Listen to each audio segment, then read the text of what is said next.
China has had its eyes set on Taiwan since the 17th century, and recently its grabby, power-hungry hands have been reaching towards this semiconductor-rich and technologically important little island more aggressively than usual.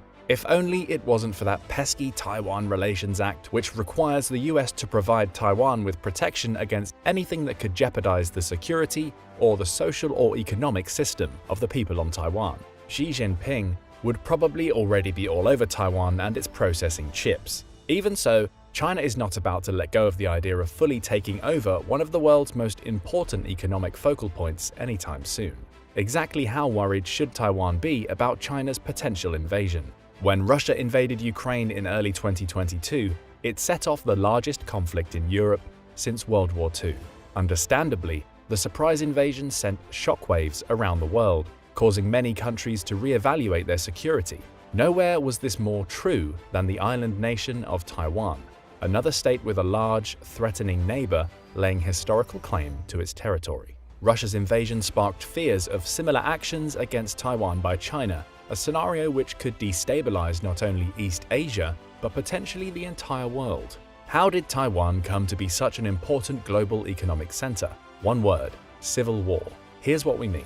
As with Russia and Ukraine, the shared history of Taiwan and China goes back hundreds of years. Throughout the 16th century, the Chinese gradually gained influence and control over the island, then known as Formosa through intermarriage and trade. By the late 17th century, the Qing dynasty officially incorporated Taiwan into its empire, by which point the island was mostly ethnically Han Chinese. In 1895, following its victory in the First Sino-Japanese War, Japan took control of Taiwan from China. The Japanese implemented economic and social reforms on the island, which led to limited modernization and industrialization. However, the occupation also resulted in widespread discrimination against Taiwanese people, who were viewed as inferior to the Japanese. With its loss at the end of World War II, Japan was forced to relinquish control of Taiwan, and the island was returned to Chinese rule. However, almost immediately, Taiwan became embroiled in the Chinese Civil War, which was raging at the time between the nationalists, led by Chiang Kai-shek, and the communists, led by Mao Zedong. In mainland China, the communists were victorious, and in 1949 established the People's Republic of China, or PRC. The defeated nationalists were forced to flee to Taiwan, where they established the Republic of China, or ROC. With both governments still claiming to be the legitimate government of China, no peace agreement was ever signed, and the civil war technically continues to this day. Under the nationalist government, Taiwan experienced significant economic growth and modernization. However, it was also a period of severe authoritarian rule, with limited political freedom and human rights abuses. In the 1980s, there was a growing movement for democracy and Taiwanese identity, which led to protests and eventually a transition to democratic rule of the island in the 1990s. Today, Taiwan remains a prosperous democracy, with a vibrant civil society, legal protections, and a strong sense of Taiwanese identity. On the mainland, the PRC also went through some spectacular transformations. Most of Mao's rule was extremely turbulent, with industrialization, but also the mass famine of the Great Leap Forward and political chaos and repression of the Cultural Revolution.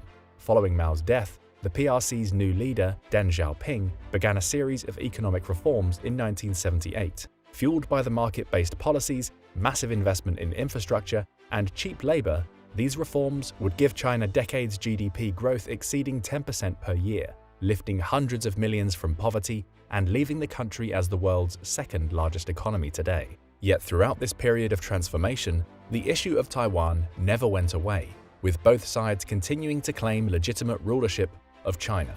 Under the PRC's One China principle, no country with whom it held diplomatic relations could recognize the ROC. For much of the Cold War, most governments continued to recognize the ROC, keeping the Chinese Communist Party relatively isolated. This changed by 1979, when the US switched its official recognition to the PRC, naming it as the sole legal government of China. But while it officially recognized Taiwan as part of China, the US also continued unofficial relations with Taiwan.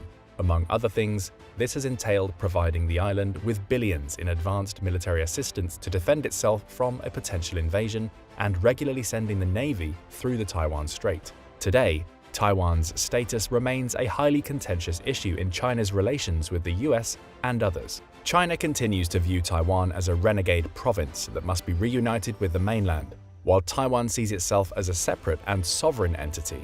Xi Jinping, the current leader of China, has reinforced this position, calling the reunification of Taiwan a historic mission and unshakable commitment for his government. Now, where have we heard that line before? Ah yes, Putin has been feeding it to the people of Russia as part of his war propaganda since February 2022. With the invasion of Ukraine and deteriorating relations between the US and China, many have begun to speculate about Taiwan. Will the island meet a similar fate? If so, would China fare better than Russia has? And if the US chooses to protect Taiwan, could such an invasion spiral into open conflict between superpowers? These questions are made more important by both Taiwan's role as the world's largest semiconductor manufacturer, a critical link in the modern global economy, and by America's purposefully ambiguous policy towards the issue. Their answers are also complex, since any invasion of Taiwan would look very different from Ukraine and could be far more costly for both sides, reflecting the island's unique circumstances and singular importance to our modern world. In terms of sheer numbers, it is clear that China would have the advantage against Taiwan in almost every way. China has the world's largest population at 1.4 billion, compared to only 23.5 million in Taiwan. And China is an economic superpower, worth $18.3 trillion GDP to Taiwan's $1.27 trillion. Similarly, China's armed forces, the People's Liberation Army or PLA, has over 2 million active forces to Taiwan's 169,000, as well as vastly more tanks, aircrafts, submarines, naval ships, and artillery. Its enormous military budget of $225 billion also dwarfs Taiwan's, leaving little doubt which is the stronger power in absolute terms. Yet, as the war in Ukraine has shown, numbers alone don't count for everything, and despite the odds against it, Taiwan's military and economy is still in a far better position than Ukraine's was prior to the Russian invasion. In 2021, the Taiwanese defense budget was over $15 billion, nearly 3 times that of Ukraine for the same year, while its overall GDP was nearly 5 times larger. But that's not all.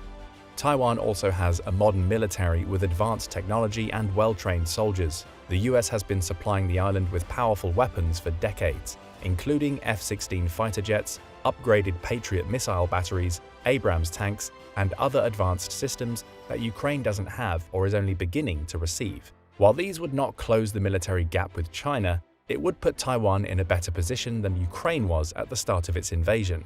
Then there is the problem of the potential invasion itself. Unlike Ukraine and Russia, Taiwan does not share a land border with China, but is separated by the Taiwan Strait, a body of water still over 80 miles at its narrowest point. That means any invasion would have to be an amphibious assault. The lowest estimates of the Chinese forces necessary for a successful campaign are over 300,000, and to achieve the 3-to-1 superiority in numbers that most commanders look for in offensive operations, the PLA would need an invasion force of 1.3 to 2.5 million. In comparison, D-Day, the largest amphibious invasion in history up to this point, had only 156,000 total troops. Additionally, despite having better capabilities than Russia, the PLA has not seen combat since 1979, and few of its officers have real battle experience. Military experts still generally agree that China could take Taipei through massive force and numbers, but how easily and whether it could hold the territory for long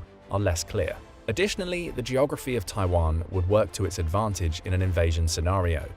The country is actually made up of over 100 islands, many of them too small to see on a map. Most of the outer islands are packed with missiles, rocket systems, and artillery, while an extensive bunker system has been tunneled into the outer granite hills. The main island is rugged, with dense forests, and 258 mountains over 10,000 feet in elevation. And as China analyst Ian Easton has noted, unlike Normandy, the coastal terrain here is a defender's dream come true. Taiwan has only 14 small invasion beaches, and they are bordered by cliffs and urban jungles. Structures made of steel-reinforced concrete blanket the surrounding valleys. Taiwan gets hit by typhoons and earthquakes all the time, so each building and bridge is designed to withstand severe buffeting. This defensibility would also make it easier for an insurgency to form if China did take control of the island.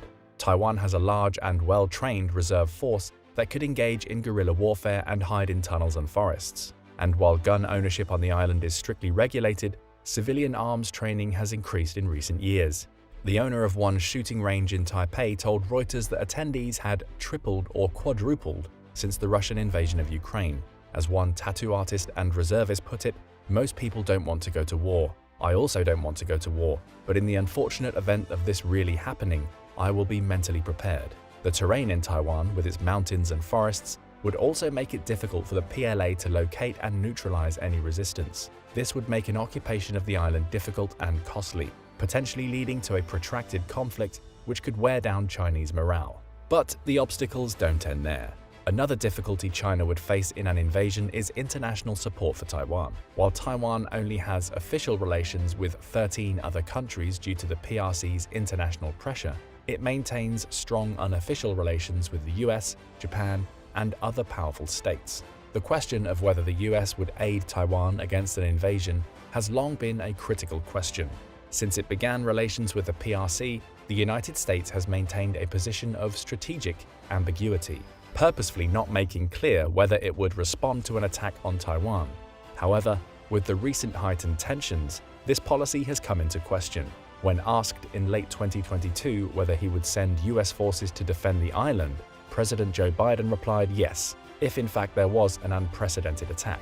Although a White House spokesperson later claimed the US policy had not changed, Biden's comments made it clear how vital Taiwan remains to US economic and military interests. If China launched a full-scale invasion, there is little doubt that the US would respond in some fashion, possibly through increased military aid to rebels, harsh economic sanctions on Chinese markets, or even the active deployment of advisors and troops to assist Taiwanese forces. US involvement would present a serious obstacle to China occupying or annexing the island for any length of time, especially since the PLA's capabilities and resources are still far less substantial than the US military.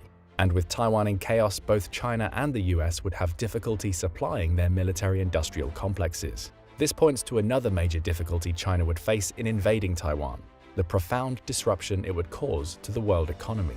While the invasion of Ukraine created chaos in energy markets and supply chains around the world, a Chinese invasion of Taiwan would cause far greater damage, pointing to just how important the island is to the modern world. This is primarily due to semiconductors, which are necessary for nearly all modern electronics, from smartphones to GPS to fighter jets and missile systems. As the electronic industry in the US picked up in the 1960s and 70s, semiconductors became increasingly sophisticated, allowing for massive advances in computing power. But beginning in the 1980s, companies began to outsource the highly technical and expensive process of fabricating semiconductors to East Asian countries with cheaper labor. Over the next several decades, Taiwan Semiconductor Manufacturing Company, or TSMC, would become the most successful example of this, making itself into the largest and most advanced semiconductor manufacturer in the world. Taiwan's market dominance is such that today more than 90% of global semiconductor manufacturing takes place on the island, making TSMC the 10th largest corporation in the world. And while the US is now taking strides to increase its domestic semiconductor manufacturing, Taiwan remains the linchpin to the industry, and thus to the modern digital economy. Here's the bad news.